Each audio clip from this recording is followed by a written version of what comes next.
we're just waiting for the operator to set up this computer on the. Are you ready? Okay, we will start. Actually, Luqman was supposed to be here, but he's not here.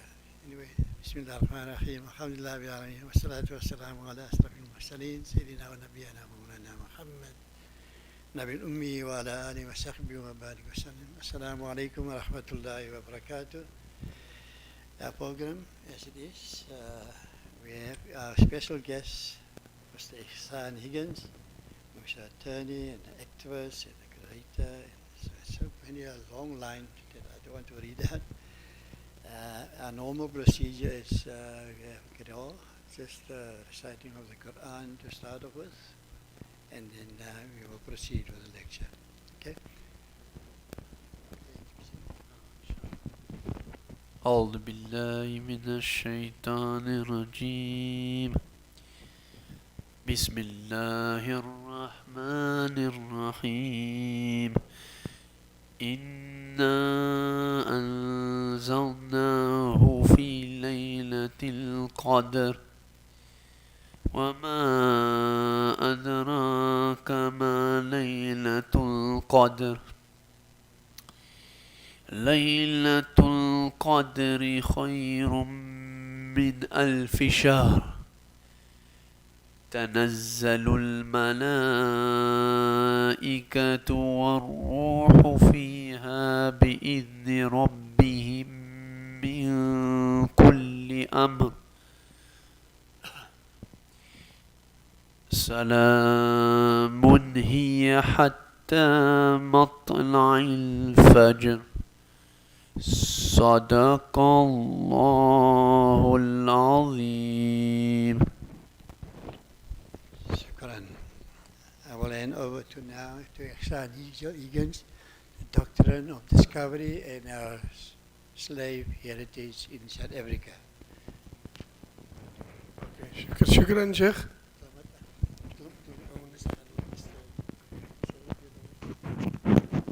I say, got it, shukran. Shukran, Sheikh. Firstly, Assalamu alaikum wa rahmatullahi wa barakatuh. I just want to check with that Tali. This is on live stream now. Okay, so hopefully we'll have a lot more people listening to a live stream.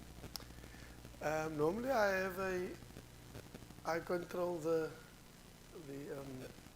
presentation, but yeah, I think my colleague inside he will know when to do it. So I'm an Ali Masjid, it's a different system. Okay, so I'm talking today about the doctrine of discovery and our slave heritage in South Africa. Now, we all like, a few weeks ago, myself and Sheikh Kiran sitting there, we spoke about a topic for the Ramadan, that I was going to do at the Azhar Masjid. And I said to Sheikh, I was just busy reading a book now. The book was called Uncomfortable Truths.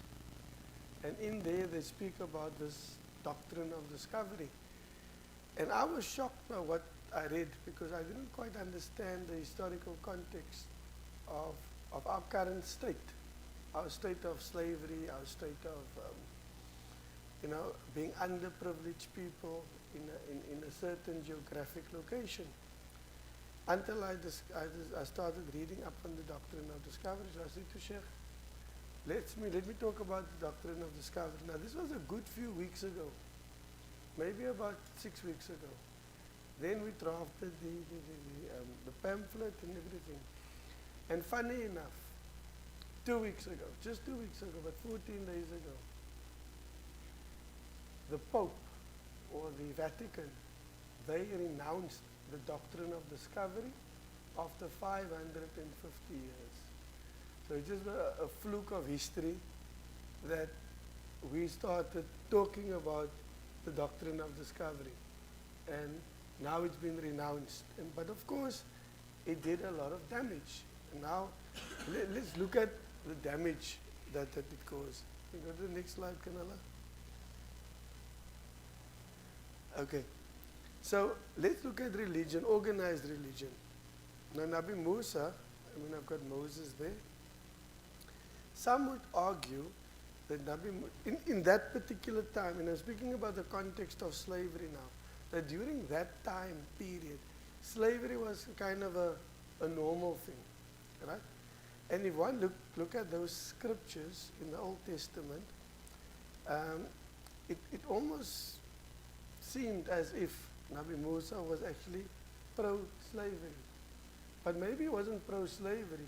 He was just speaking to the time that they were living in. And there were law governing the treatment of slaves in the Old Testament. And it included provisions for their safety, appropriate compensations, and the releases. And of course, at the same time, there were examples which we could almost interpret, and it seemed like Nabi Musa condoned slavery. But I want to put a rider to that. I want to say that the old scriptures, including the Torah, the Bible, and the Quran, is all written in allegoric form. Not logical form, allegoric form. So everything is subject to interpretation. So it depends, obviously, how you would interpret that. So of course, a lot of interpretations on his stance, it will vary among scholars and theologians. Now here's one example in chapter 21 Exodus, verses 20 to 21. It says, if a man beats his male, can we get to the next slide, Pinala? Okay. If a man beats his male or female slave with a rod and the slave dies as a direct result, he must be punished, but he is not to be punished if the slave gets up after a day or two, since the slave is his property. Now, this is divine scripture at the time. And of course, in Leviticus chapter 25, 39 to 43, requires that Hebrew slaves must be released after 6 years of service or in the year of the Jubilee. So there's various verses in the Old Testament that kind of, almost endorses this horrible concept of slavery that was prevalent at the time when, of course, the revelation of Exodus. And of course, there's many other examples, which I'm not really going to go into, but yeah, there is Exodus chapter 21, 5.6 also. If a slave decides that he wants to be with his master and he makes certain declarations in front of a judge, then he will forever remain a slave. And that is basically setting out the process for which you will remain a servant for life. Next slide. Okay. Now you see a picture of, now we get to the time of Nabi Isa, Jesus. Now in the scriptures of the New Testament, Jesus does not directly address the issue of slavery in the Bible. He speaks of love, respect, and equality of all human beings. He speaks of love thy neighbor, and of course, the golden rule, which is treat others as you would like to treat yourself. And that very sentence is incompatible with the practice of slavery. So now I can see the shift from Nabi Musa to Nabi Isa. There's a shift. And you're probably wondering, why does that photo doesn't look like Jesus? That one looks like Jesus. We all saw that. And that was, of course, part of the colonial principle that Jesus needed to look white because Europe colonized. And of course, Europeans can't be praying to a brown God, a black God. And yet, recently, they did a reconstruction of the potential or possibility of how Nabi Isa would have looked, being born in Nazareth, being in Nazareth and being born in Bethlehem. And they came up with that very Palestinian-looking man in that picture. And that was basically the contrast. I just want to bring you all to the attention that we were led to believe that Jesus was white, but science proved to this modern era that Jesus was in fact a Palestinian, and he looked like a Palestinian. Even the Bible speaks about his skin being like burnt grass and his hair being like the wool of a lamb. And that's more compatible with the picture that we see there on the right-hand side. But coming back to slavery. Now next slide please. Now we speak about our Prophet Sallallahu Alaihi Wasallam. And here we can see a major shift in how religion viewed slavery. And although slavery existed during the time of the Prophet, and it was an accepted practice in the Arabian Peninsula and beyond, the Prophet ﷺ encouraged and facilitated the liberation and fair treatment of slaves. So you can see the shift now. The Prophet, our Prophet ﷺ, encouraged and facilitated the release and liberation of slaves and emphasized fair treatment and equality for non-Muslim slaves, for non-slave Muslims. So the Prophet also was very fair, and it didn't matter your status. So we can argue that our Prophet ﷺ sought to end and abolish the institution of slavery. And the overall message of our Prophet was compassion, justice, and equality for all people, regardless of their status in society. And we all would know this very well. But I'm just giving a kind of a synopsis of how religion viewed slavery. So there was a move away from the common practice that was actually prevalent amongst, the kings and queens and church, wherever it was. They promoted this whole concept of slavery, but our messengers, they actually came and there was an evolution, a moving away from it. So, next slide please. So now we get to what we call the Doctrine of Discovery, which is a topic that we want to raise here. Now this was a revelation for me, in the modern day. See that, why did we never talk about this when we were at school, when we were at university? I was at UCT for 4 years. I was doing arts, and maybe they discussed it in theology, but certainly I didn't hear about it. And it has been around for 550 years. So the Doctrine of Discovery was written in 1452, between 1452 and 1493, by the church in Europe and used in the US and other places to justify white supremacy, slavery, stealing land, and genocide. Now, what does it contain? The Doctrine of Discovery contains, now this is what you call a papal bull, and this is what the Pope actually wrote and released. So in this papal bull, that was for the benefit mostly at the time of Spain and Portugal. Because remember, the Dutch they were minor power in Europe at the time. So the Doctrine of Discovery speaks about invade, search out, capture, vanquish, subdue all Saracens and pagans whatsoever, and other enemies of Christ wherever placed, and the kingdoms, dukedoms, principalities, dominions, possessions, and all movables and immovable goods whatsoever held and possessed by them, and to reduce their persons to perpetual slavery, and to apply and appropriate to himself and his successors the kingdoms, dukedoms, counties, principalities, dominions, possessions, and goods, and to convert them to his and their use and profit. And this was written by a man of the cloth, a man supposedly of God, Pope Nicholas V, in terms of his papal bull of 1452.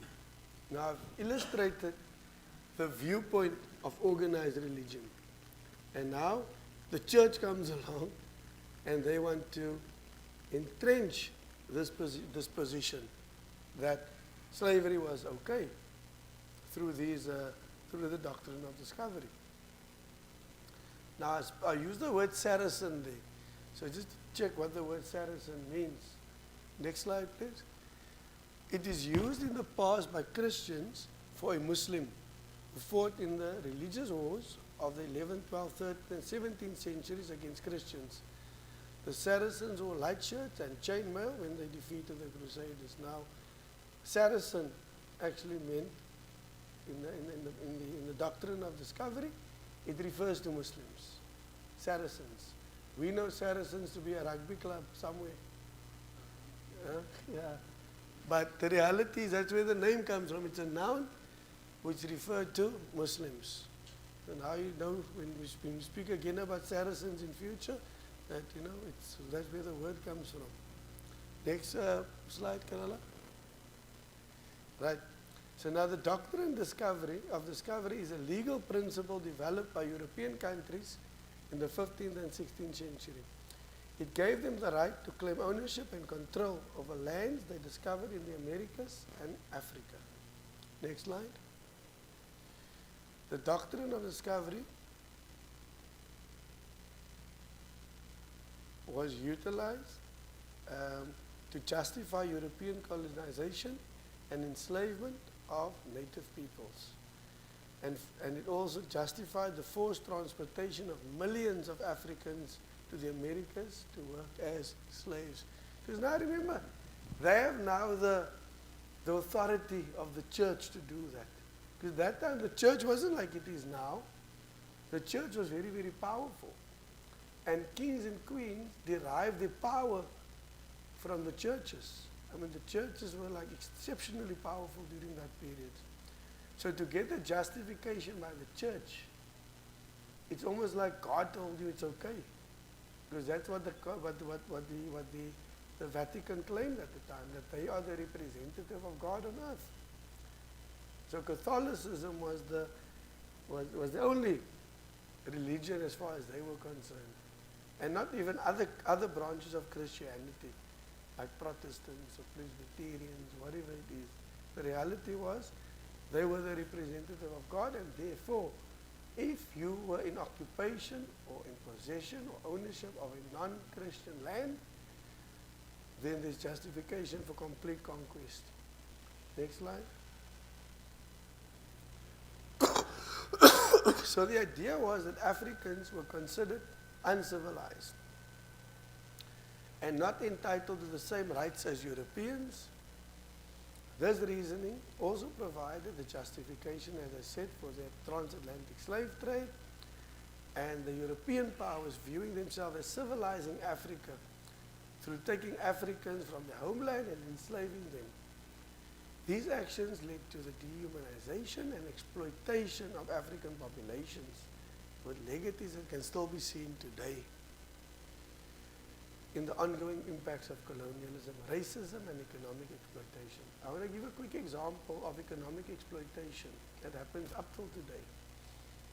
If you take your rand, or you take your shilling of Kenya, or you take your kwacha, whatever currency you have in Africa, and you take that to Europe, it gets totally disregarded. Only if you got a dollar, or you got a euro, or you got a pound, or an Australian dollar, or a Canadian dollar, then you're okay. But you have any other currency, it gets totally disregarded. And that's still part of our economic exploitation. Yet, we have the resources, and those countries don't have resources. Yet, we are the impoverished ones. So this doctrine of discovery was fully operational, right up till 2 weeks ago. So until they renounced it. But of course, it takes another 200-300 years to be released from the fallout of such an injustice. People speak in South Africa about this country is messed up. ESCOM, our state entities is all messed up. We need to find, and people say, stop blaming apartheid. But this is an experiment that's been happening for hundreds of years, centuries. Apartheid and colonialism and imperialism and slavery, those are just factors of the bigger picture. The bigger picture was the doctrine of discovery. So when people say about South Africa, I always tell people, listen, we are only 30, we're not even 30 years out of colonialism, apartheid. Do you really expect us to be a fully operational first world country? It's impossible. Not with all the inequality and poverty that has been rained upon us by these experiments, like the doctrine of discovery. So, and if somebody asks you the question, was the French Revolution successful? And the only answer that we can give them is, it's too early to tell. And that's how long it takes for an injustice to be remedied. So, this is part of the, and I want people to be very mindful of it. This is a very interesting picture there. In fact, we've all seen it in history, how Europeans put black African slaves into the hold of ships. And this happened in the Cape as well. You know, we all have this idea that we all come from Malay descent. Ons ancestors was almal Malays geweest. But these people came here at the same time. People from Mozambique, people from Madagascar, people from Zanzibar, wherever these colonialists could pick them up along the way. And they were brought here to the Cape. The Indian slaves were also here. So people that think that Indians only arrived 200 years after the Malays, that's a misnomer. They all came here at the same time. And they intermarried and they had children together. And we today are the offspring of those people that came here to the Cape. Yet we also have that sense of superiority sometimes. If somebody is too dark, nee, hy's baie donker. They even call them stuff like Masbikas and Takaronis and all kinds of names that we all thought was okay. But the reality was we all came in that same hold where they're putting those people in. So next slide, please. So, although there isn't a direct link between the Pope and the Dutch East India Company, because we all know the Dutch East India Company, they were the controlling power here, with full authority from the Dutch king or queen or government. But they operated like their own company, they had their own laws. Now, they obviously didn't have a direct link between Protestant between Catholic, because they were mostly Protestant. But they got their authority from the fact that European countries were doing it in any case. They were basically, in any case, pillaging the world. And it became a scramble for Africa, for Asia, for the Americas, for the Caribbean, for everywhere, for South America. People like Pizarro, people like Cortez, Alvarado, these people, they were conquistadors. They went to look for gold and resources in South America. They were killers and they were murderers. But they get celebrated today. Columbus Day gets celebrated. We have roads here named after the Gama. We have areas called Vasco. And these people were not, as we were told, they were not adventurers and discoverers. They acted within a mandate. Vanquish, conquer, rape, pillage, murder, enslave. That was their KPI. If we speak about the type of work we do today. So, next slide please. So for centuries, there was human rights violations that resulted in all these economic, social and cultural losses. And for centuries, European nations enslaved millions of Africans and Asians. And they subjected them to brutal dehumanizing treatment by the captors, and they were basically, the trauma that was inflicted upon them had long-lasting effects in terms of, in fact, I'm not going to say there even, I've got it there, because it's speaking to us here. So it had long-lasting effects on our well-being, our social status, and of course, our economic opportunities. Next slide. So if you look at that list, now there's probably hundreds of people like this that was called discoverers, adventurers. I mean, they discovered lands that already existed. People lived there. People had cultures there. People had their own form of communication, their own form of government, their own form of everything. Although they then said, no, these people are uncivilized.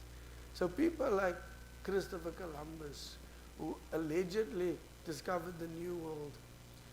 And then we have people like Amerigo Vespucci, who also discovered America, and they even named America after him, Amerigo Vespucci. He's number 8 on that list. Murderers like Leif Erikson, who is believed to have, so they all claim to have discovered America. I think when they got into their boat, the first island they saw was America. All of them, Columbus, Amerigo Vespucci, Leif Erikson, all claim to have discovered America. Yet, what I learned from Sheikh Kiran, that Hawaii, who's got the capital of Honolulu, Honolulu means the place of pearls. Huna is place of, and Lulu is pearls, place of pearls. Yeah. So that tells me there was Arabs here as well at some point. And as far as Hawaii, in the Pacific, which means they must have discovered America long before that. But anyway, history don't get written by victims. History gets written by the victors. So we have people like this, like Magellan, Cook. And most of these people, if you go into their history and the unedited version of history, you'll find that they had Arab navigators.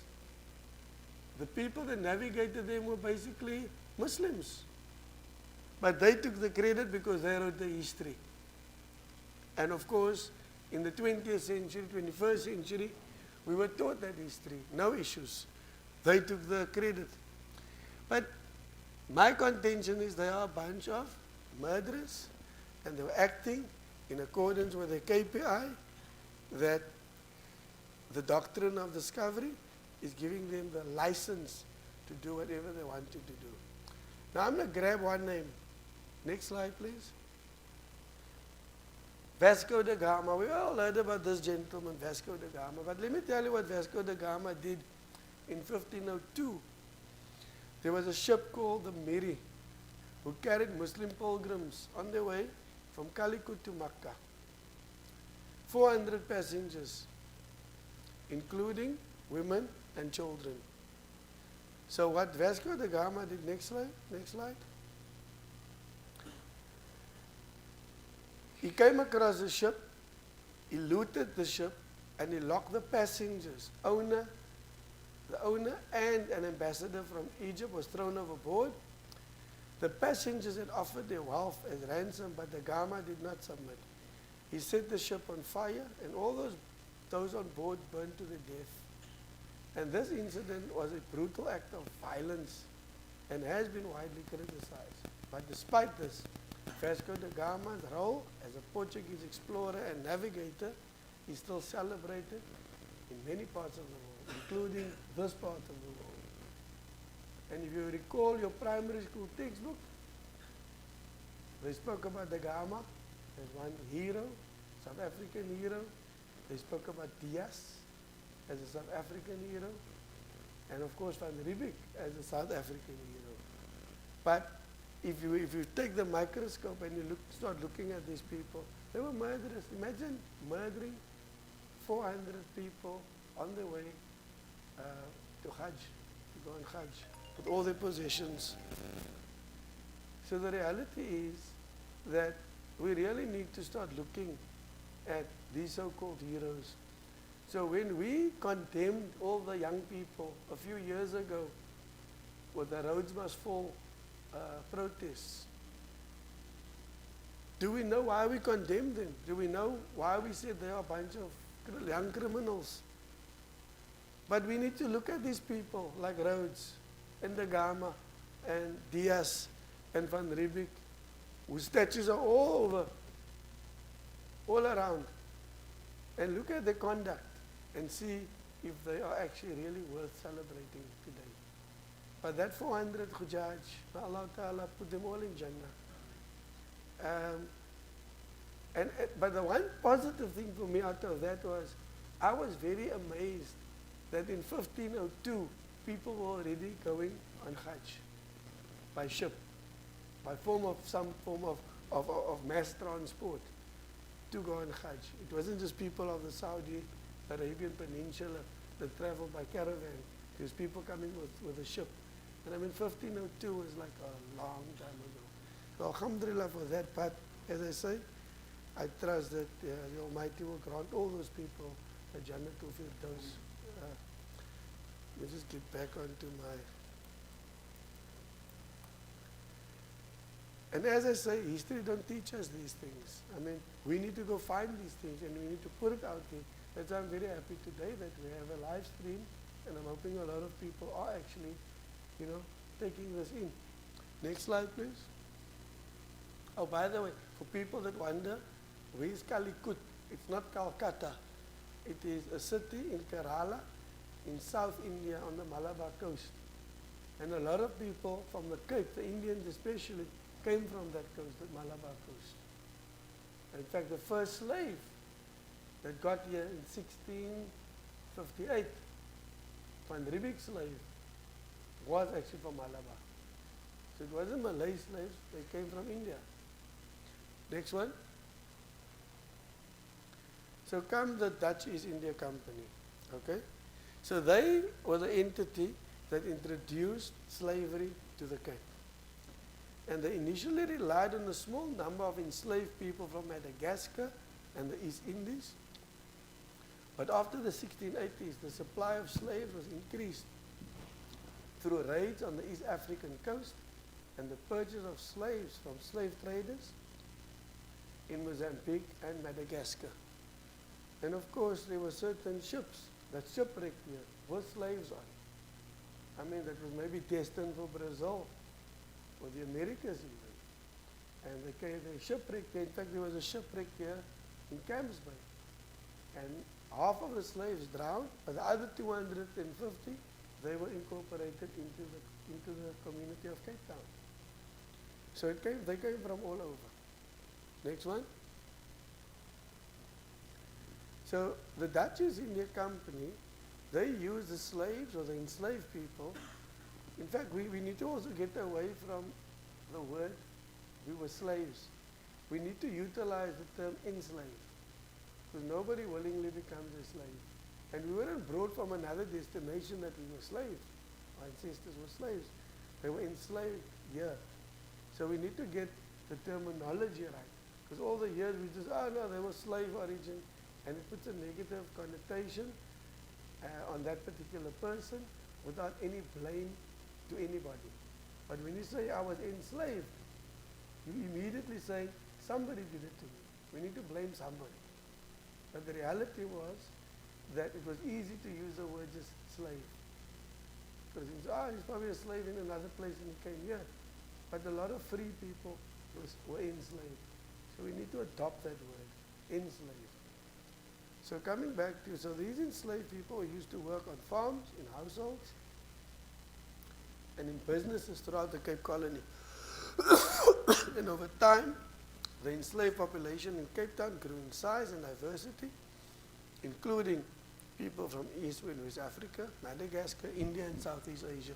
And that was the melting pot of the society where we all came from. The slaves worked in kitchens. I mean, they were the cooks. So of course, the Dutch claimed all those beautiful things that happened in those kitchens. They claimed all the work that was done on the wine farms. Enslaved people made the barrels. In fact, the Muslims made the best barrels up till very recently. I mean, I've got a picture of the sukkahs in Wales Street, where they were still busy making met hulle rooi koffie's and they were making barrels. So our labor was utilized to the full extent. We were never compensated, our ancestors were never compensated for their free labor. The way they built the city. Last night, alhamdulillah, we had the first tarawih in the castle. But our ancestors built that castle. Maybe they also made tarawih there whilst being in their dungeons, while they were locked up there. We don't know. But remember, in 1642, Islam was banned. In terms of a placard in India, that the Dutch East India Company banned Islam, but they tolerated Islam. Why? Because they tolerate the religion of the people that's actually doing the work. But there was another evil reason why they tolerated Islam. The reason was that if a slave, an enslaved person, became baptized, then they had the right to buy their freedom. And the children born of an enslaved person was born free. But if you remain Muslim, then you can't buy your freedom. You were a slave. And your children would also be born slaves. So by becoming baptized or Christian, that depleted the wealth of that free burger or that Dutchman. So it was in the interest of that Dutch person that you remain Muslim. They would encourage Islam because it increased their wealth. But imagine all the Muslims here decided, now we're all going to be baptized now, we're all going to become Christian. And one generation later, they would have all been bankrupt. No more slaves. So that was the reality also. Despite our faith, or the faith of our ancestors, there was also an economic reason why slavery, or why Islam thrived in the Cape and is still thriving today. So it was a positive thing. So that was the silver lining out of the very, very dark cloud that Islam survived through their own machinations. So here you can see how hard slavery was. I actually borrowed these paintings from the Cape Heritage Museum at the castle. So I hope they're going to forgive me for using it. So these are the images that you will see there in the museum. And it shows the brutality of slavery. It shows the chaining, the selling, the beating, and of course the very hard journey from places like Southeast Asia, the West Indies, and all those African countries. Can you imagine that ship? No modern technology on that ship. They packed 400 people into that galley at the bottom.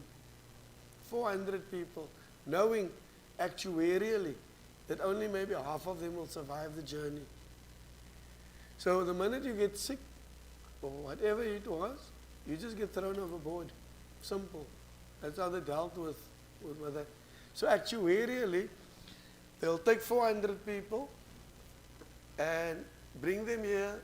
200 will maybe survive, and of the 200, only 100 of them will be useful or productive.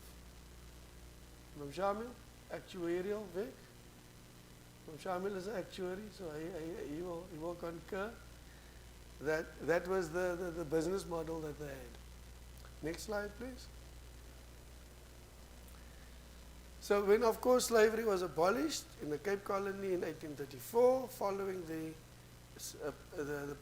passage of the Slavery Abolition Act in Britain. Next one.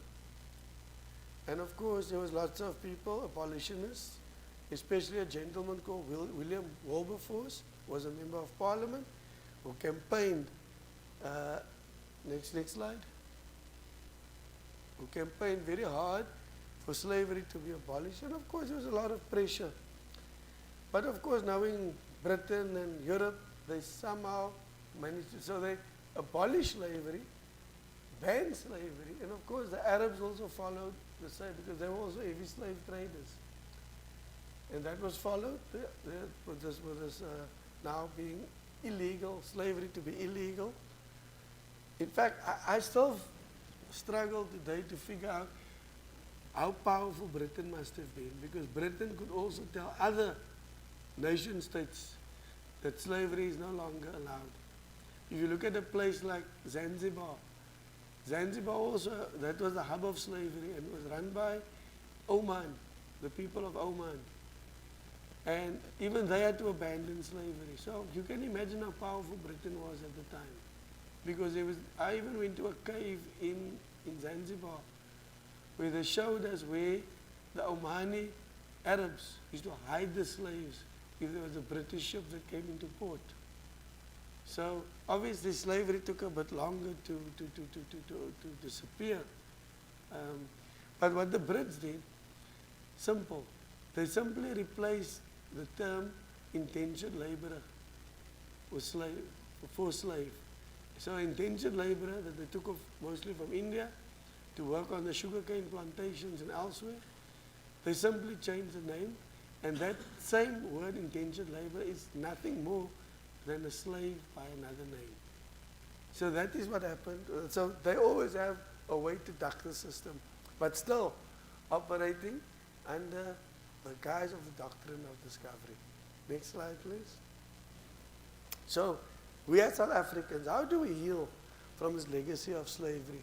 I mean, I'm sitting in the heart of the place where slaves settled, this was a slave quarter. It became Bookap afterwards, or Scotch Kloof, or there's so many names for it. So, South Africans can begin to heal by acknowledging the pain and trauma inflicted on enslaved people and their descendants.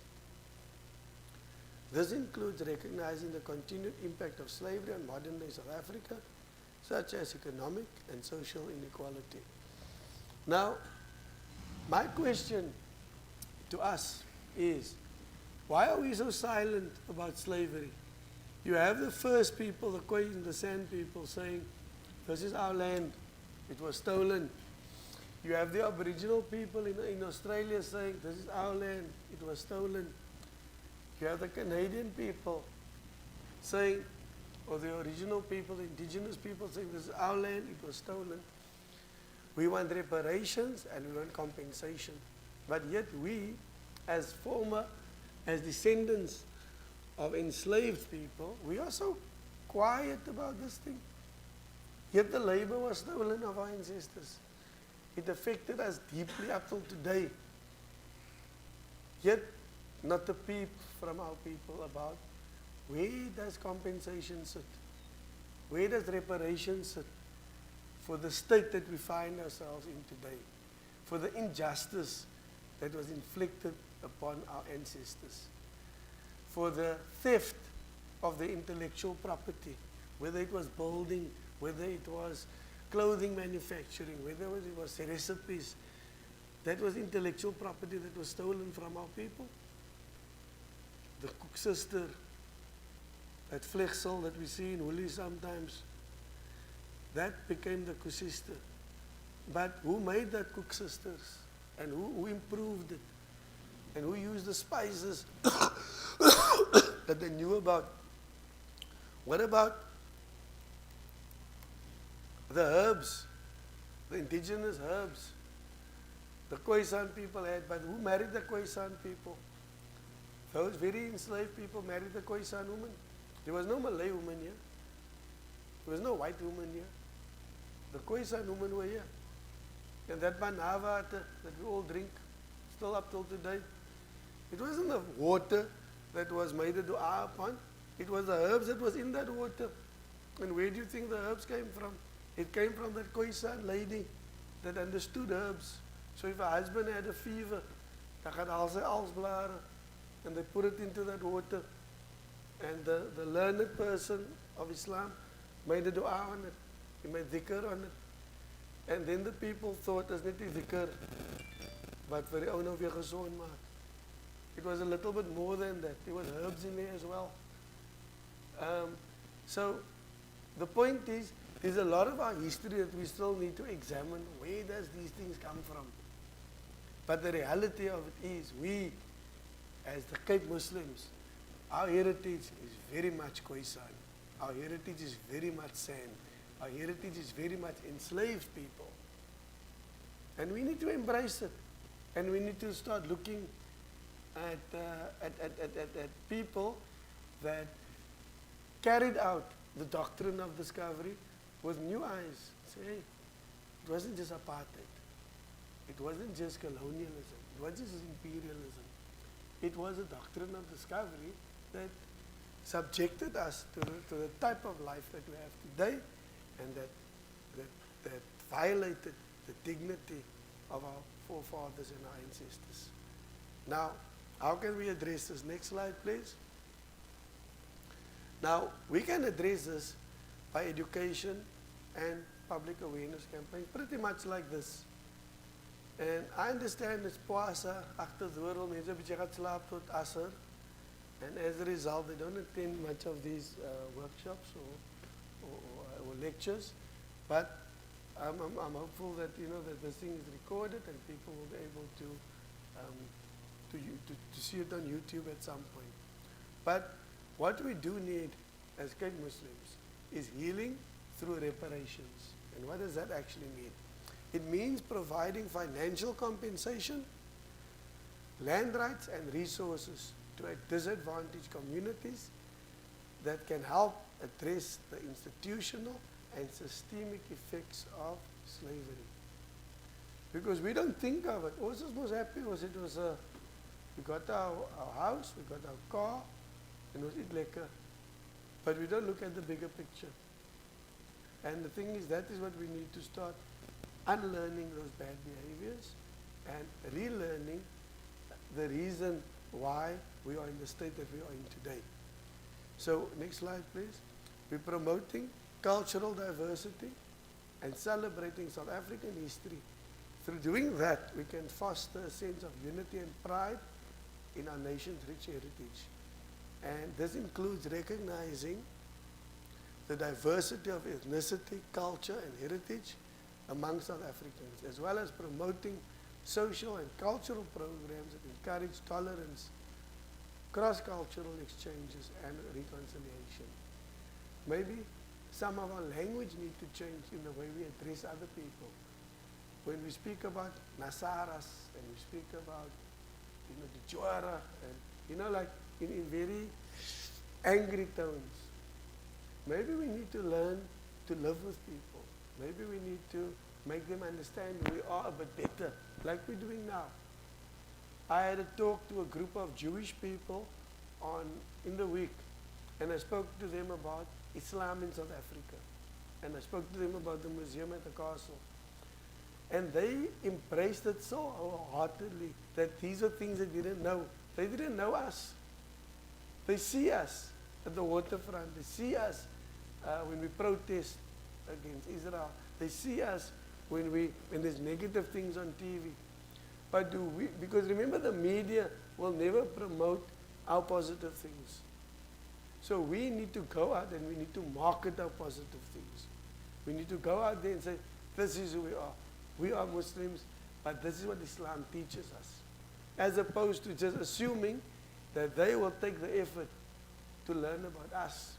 We need to take it out there. We need to start living with the other 98% of population in South Africa, because ultimately we are only 2% of the population.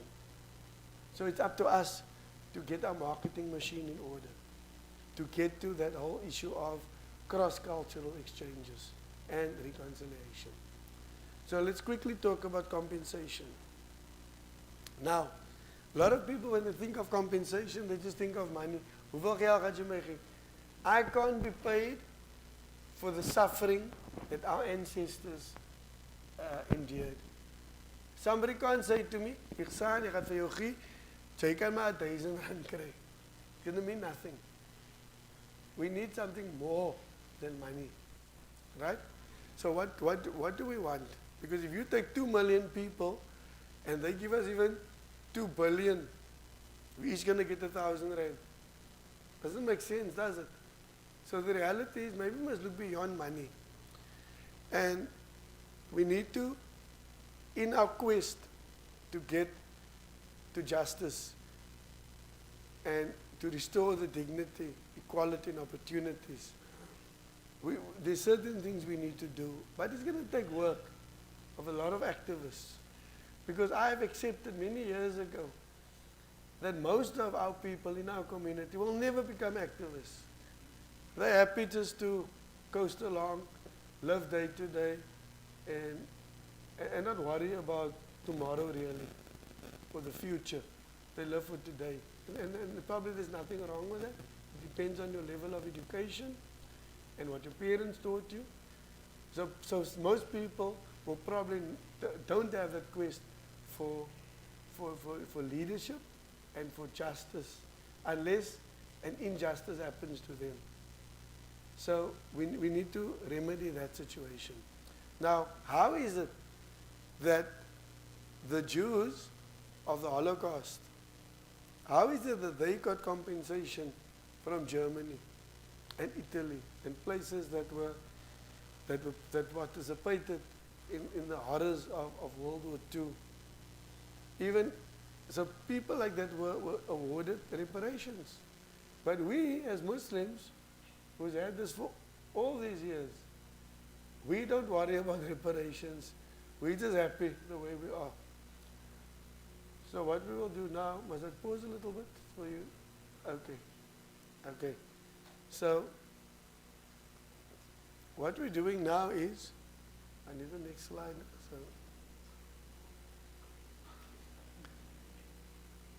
So this whole issue of reparations, as I say, nobody's having this conversation about reparations because it's complex and it's controversial. Opinions will differ. Who should receive what? How much? Must your surname end with a din? And then you're therefore part of this thing. If your surname ends with an English surname, are you really part of the Malay culture or the slave culture? So the point is, it's still going to become a very difficult conversation. And some will argue that the state, the South African state, must pay reparations for the work that was done in this country over many centuries. But we all know our country don't have that much money. And is it really, should they be paying for it? Because did they benefit? They really benefit. Others would argue that compensation should take the form of investments in education and economic development within affected communities. Ultimately, it will be up to the policymakers and advocates for justice. And I must just say, Peter Nasser is sitting there. He's one of those advocates that say that it must be in the form of investments in education and economic opportunities. So, because this is something we discuss all the time. The same with Sheikh. And we are going to have a program, maybe a series of programs on this, on Voice of the Cape, come after the Ramadan. Because we need to mobilize our people that we must not just sit back and accept that for centuries we have been disadvantaged. And now today, other people are seeking land and compensation, and they're getting land and compensation. And we, because of our silence, we will not be getting anything. So, what do we do?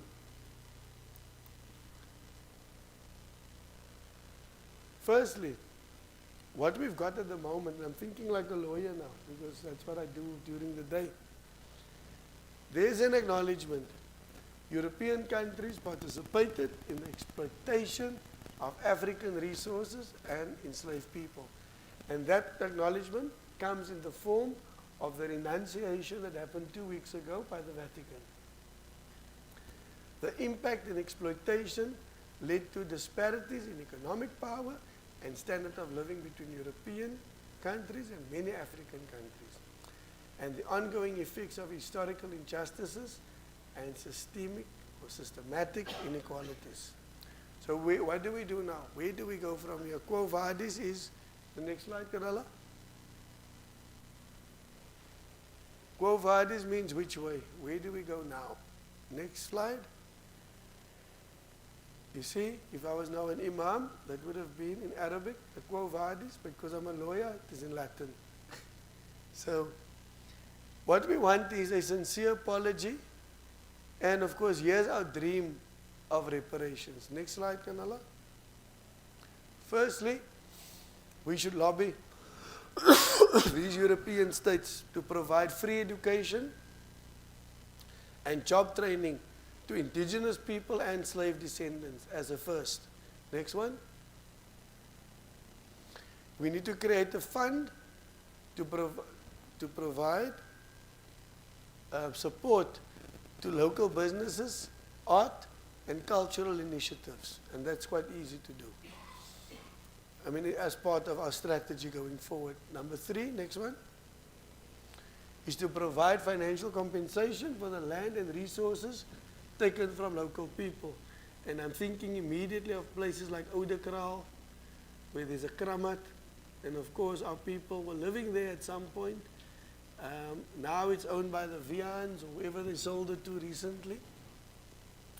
Places like Constantia, where our forefathers were, where they cultivated the land, and they were moved to places like Lavender Hill and Lotus River and all those places that's riddled with crime and drugs and is not conducive for the raising of our children. Here you have a picture of Mr. Satinde. He's one of the Solomonses. That was their claim. He was the attorney for the Solomons family who claimed the land back, and that's what they did with that piece of land in Constantia. They created a huge shopping mall there on the M3 if you drive past there. Next slide. And let's not talk about our land. We also want the return or restoration of our sacred sites and must be given to the original owners. And as I spoke about Oudekraal earlier on, there's places like the Tanabaru that's always under threat, as we all know. There's places like our Kramats that's under threat. There's places like our cemeteries that's under threat. So the reality is that we need to identify these sacred sites. Loader Street was a sacred site. It was taken, and now it's the gay quarter, whatever they call it now, the pink quarter. So the reality is we need to start looking at these things and claiming the return of it. Next slide. We need to provide free healthcare and mental health services to indigenous people and slave descendants. I mean, you had the COVID pandemic and we saw all the resources of Europe and America being harnessed and being sold off to African countries and Aboriginal countries. We need to demand that we want free healthcare. We need to demand that their technology assist us with our heart transplants, our lung transplants, our kidney failures, all that type of things. We have the power to do that, and we have the moral authority to do it. Next slide. We need to create a special fund to support indigenous language revitalization. That is Oma Katrina standing there next to me. A few weeks ago she visited the castle. She's one of the last speakers of the new language. And I'm 100% sure a lot of the enslaved people that came here, when they coupled up with the indigenous people and married the local people here, that they also understood those languages. We need to demand that they create a special fund to preserve some of those languages. The next one.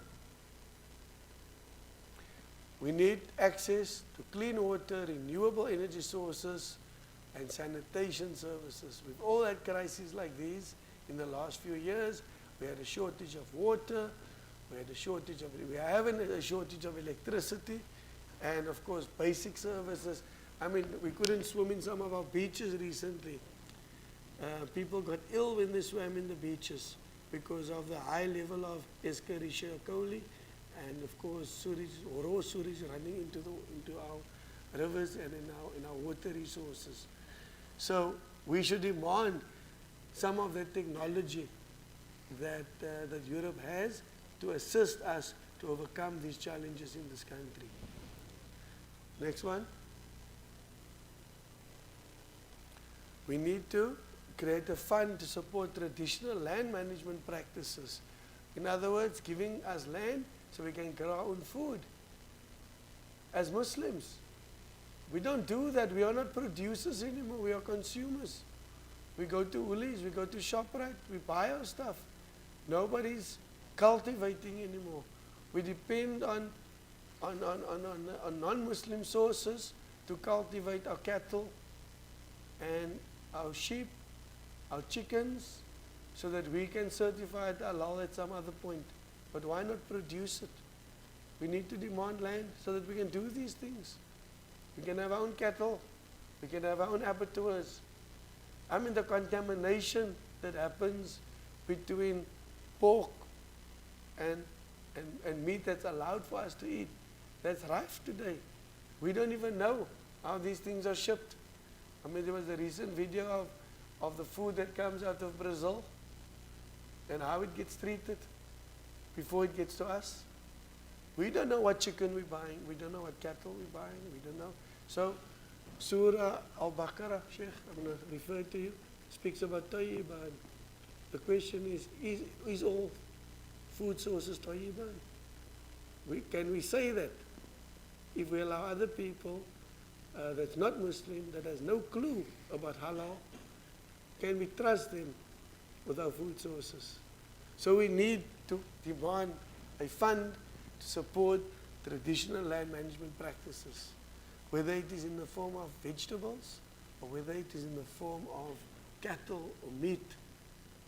The reality is we don't have the power to do that, but we now have the moral authority, if we construct it properly, to say that our labor, our resources, our dignity has been trampled upon for centuries. And we, as descendants of those people, we now demand all these things as a form of compensation, as opposed to simply asking for money. Because money is not going to do it. We're going to fight about money. Who's going to control the money? We need to look at tangible things, things that's possible. And of course, big thing, we need to provide access to housing and other basic needs. We're suffering from issues like gentrification, all sorts of new things happening, coffee shops all over the show. That doesn't belong to our people. We don't know what they sell in those shops. But the reality is, we need, next slide, Kanala. Okay, we need access to housing and other basic needs. But coming to gentrification, this place is going to be gentrified, whether we like it or not. People will say, "Ek sal nooit my huis verkoop nie." How many people said that over the last 30 years? And they sold, and they live somewhere on the Cape Flats, or even Mitchell's Plain. I do not blame people for succumbing to gentrification or selling their properties. If you have a family of five families in one household, 3 bedrooms, and somebody says to you, "Here's 3 million rand," and you know you can give each of your children R500,000 rand to go do their own thing, you're probably going to do it. But the reality is, we're losing this area at a very rapid rate. No matter the heritage overlay that we have here now, in 20 to 30 years, this place will look different. And I want to put on record here that I'm very happy that this place is a national heritage site.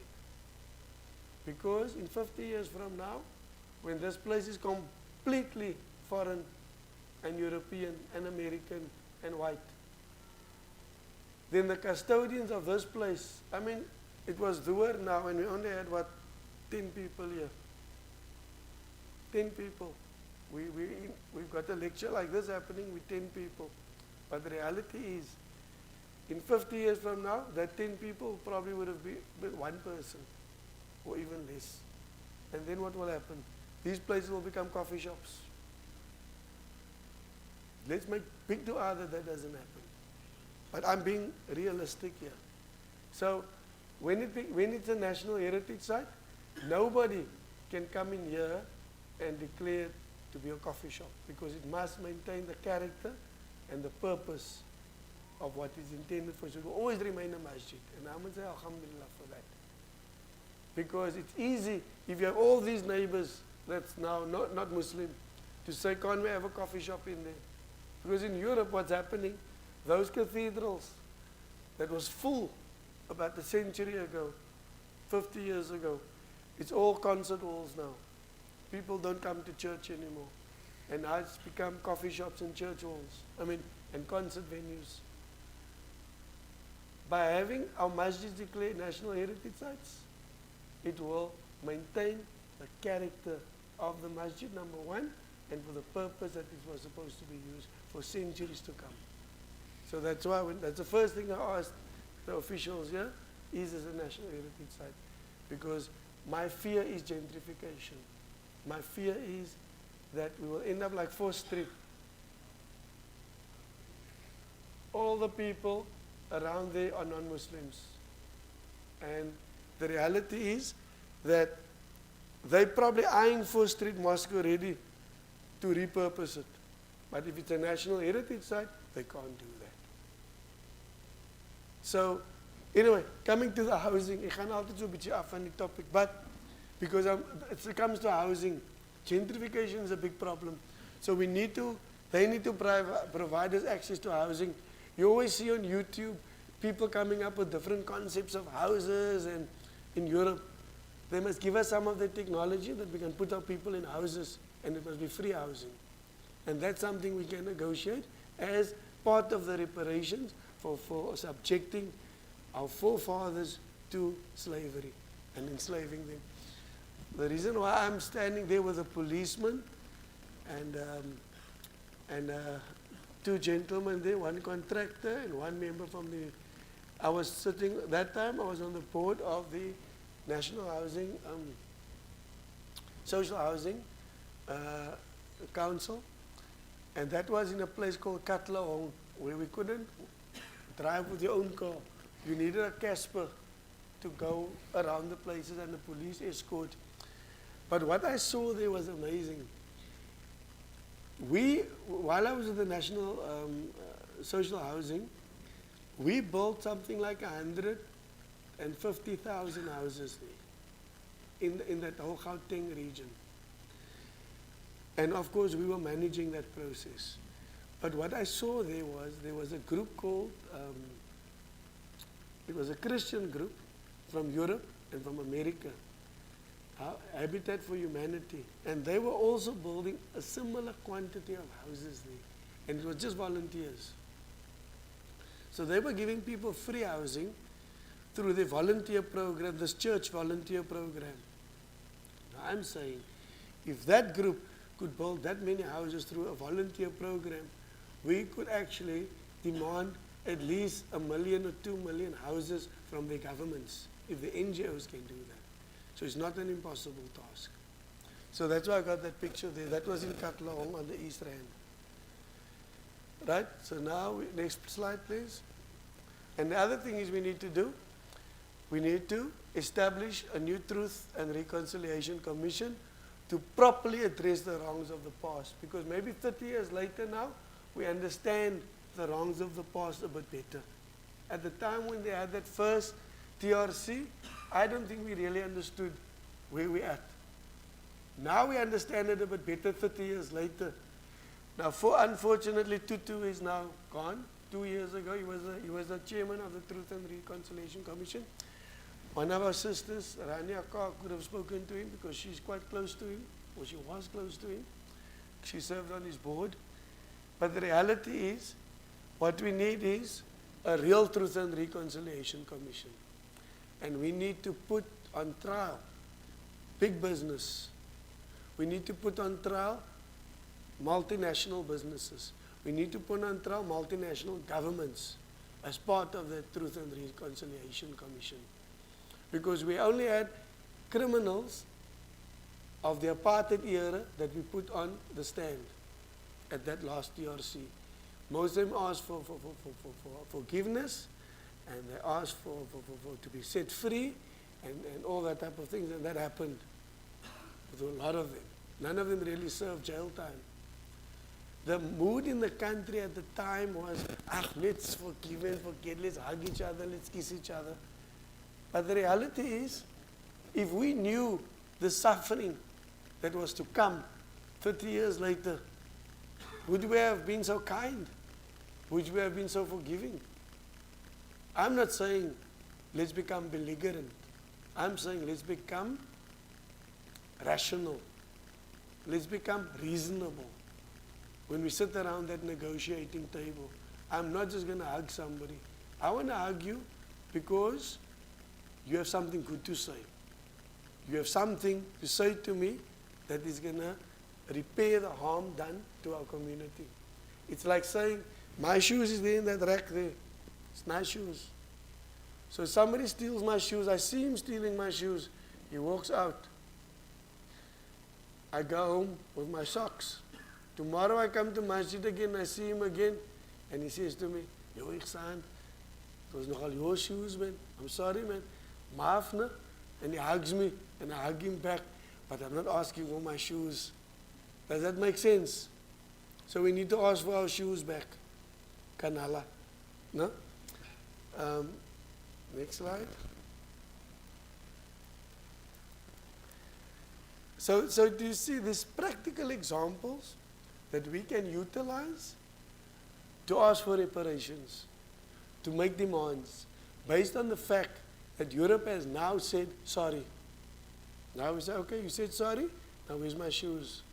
And that shoes becomes those things that I mentioned here now. It's all bullet points that we can utilize as tools in our negotiation process. So inshallah, hopefully, this type of forums, there will be more of it. And sometimes we speak to one person or two people. You are speaking to only a few people, alhamdulillah. But this is a message that we can carry to the people where we go to now. We need to talk about this. We need to do something about this. And pretty soon, we will have a movement. And pretty soon, we can set the mechanisms in motion to start saying to European countries or their ambassadors that's here in this country, can we talk to you? These are some of the issues that we have. We can go to the Dutch ambassador, to the consul general, and say, we would like an audience with your prime minister. Because this is our problem. He'll probably not want to talk to us and he'll send a minister, but it's a process that we can set in motion. And the sooner we do that, the better. So from my side, ladies and gentlemen, shukran very much. It may be a bit long, but I needed to get the message across. Now I'm going to create time for questions. Yes. No. In 1996.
Okay.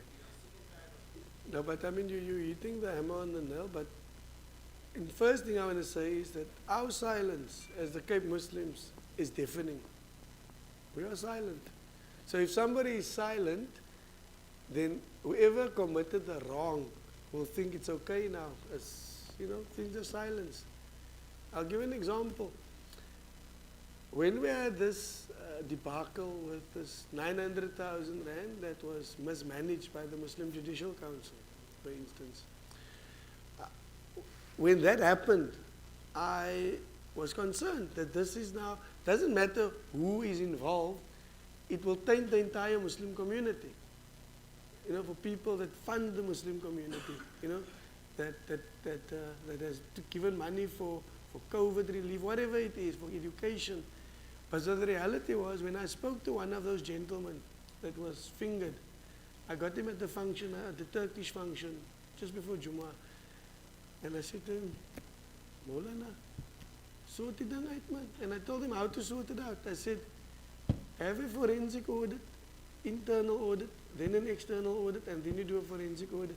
Then at least you're going to clear the people, you're going to clear the organization at least.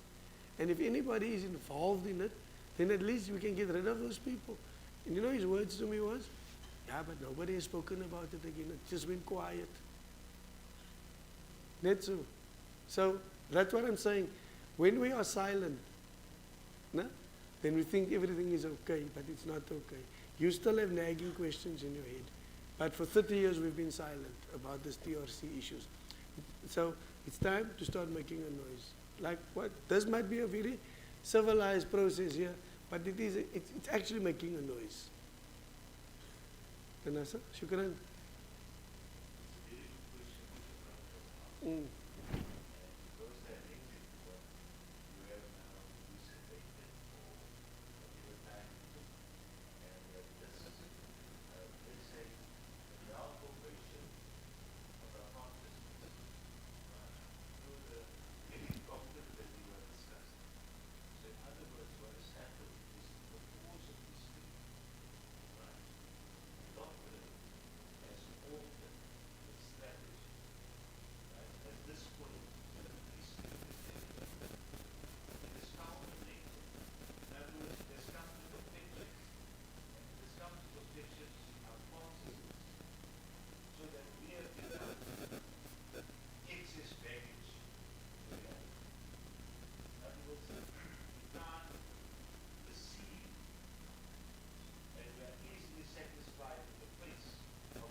Shukran, Sadasa.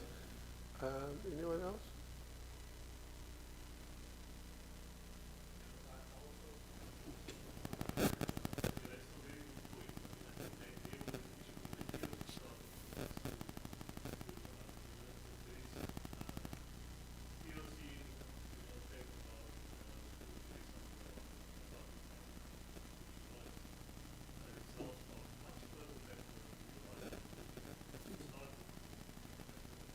Yes.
I don't want to respond to it. Yeah. Okay, firstly, I'm glad I'm not the Lone Ranger. This is what you said now. I appreciate very much because I always thought I was the Lone Ranger when that gentleman from Turkey came here. I'm still examining the reason why he came here. We're talking about Abu Bakr Effendi. And I'm very loath to say it in a public forum because that is their strategy, divide and rule. Send a Hanafi scholar here to a Shafi area. And of course, more division happened as a result. So the point is, we are there, but we need to identify these things. And yet we do have a crisis of leadership, unfortunately, in the Cape especially. But we need to start examining the strategies of Europe to keep us divided. And once we figure it out, and it's going to take some time to figure it out, then we need to figure out our leadership structure in the Cape. And only then, if we have united leadership, then we can move forward. I mean, the late Sheikh Shaki Hamildin was probably one of the last crusaders to try to unite. But unfortunately, that also came to naught because of, egos and power struggles. So what I want to say, I know that Talib is now only one, but let me then just end by saying, I would like this to be a broader forum, but look, it's probably not going to interest the average person.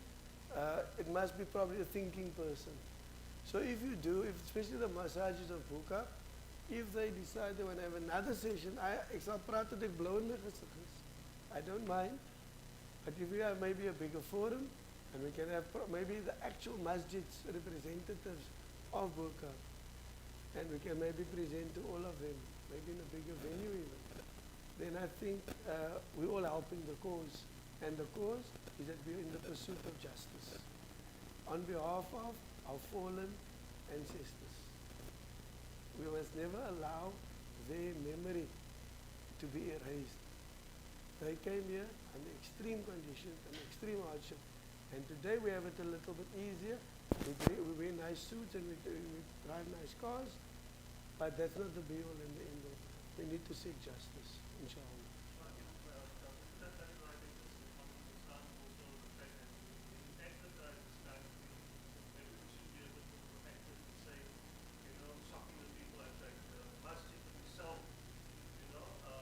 Oh yeah.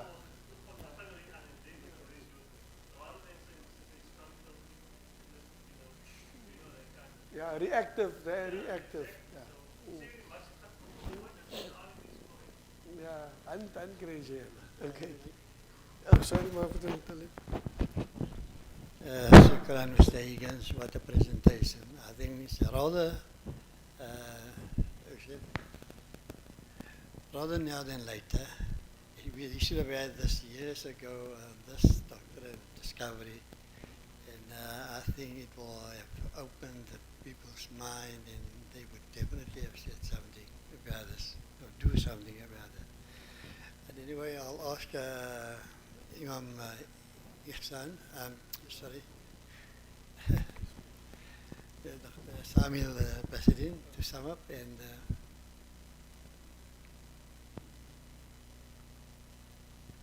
finish the dua. Can you ask Ismail? أعوذ بالله من الشيطان الرجيم بسم الله الرحمن الرحيم الحمد لله رب العالمين والصلاة والسلام على أشرف المرسلين سيدنا محمد صلى الله عليه وسلم وعلى آله وصحبه أجمعين. Assalamu alaikum wa rahmatullahi wa barakatuh. Respected ulama, respected elders, brothers and sisters in Islam. Shukran Brother Ighsaan for the insightful presentation. So some of the learnings that we need to take from it is almost reflect on our own selves, and that is if any one of us is an employer and we employ people, that we do not become oppressors of those people, that we treat them fairly already. If we have mothers that are staying with us that we don't oppress our mothers. If we have wives, that we don't oppress our wives. And that is actually an important contribution that we can make to make a difference already to our current society. And then also just one other point on the actions. They need to change the exchange rate, because the IMF is putting Africa in debt, and then they keep us, that we keep on paying.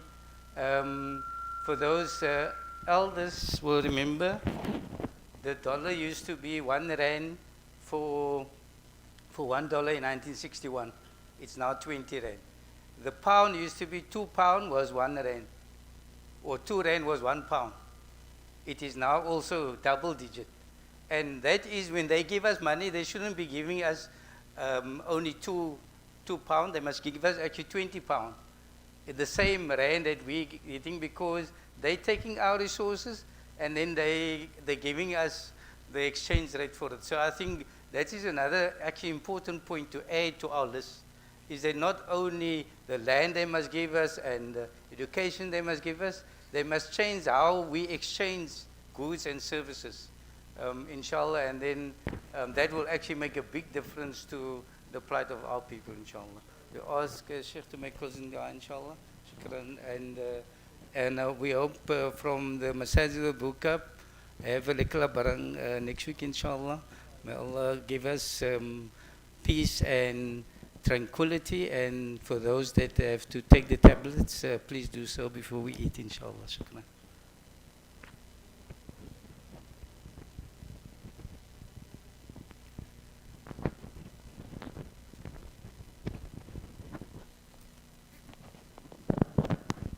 الفاتحة.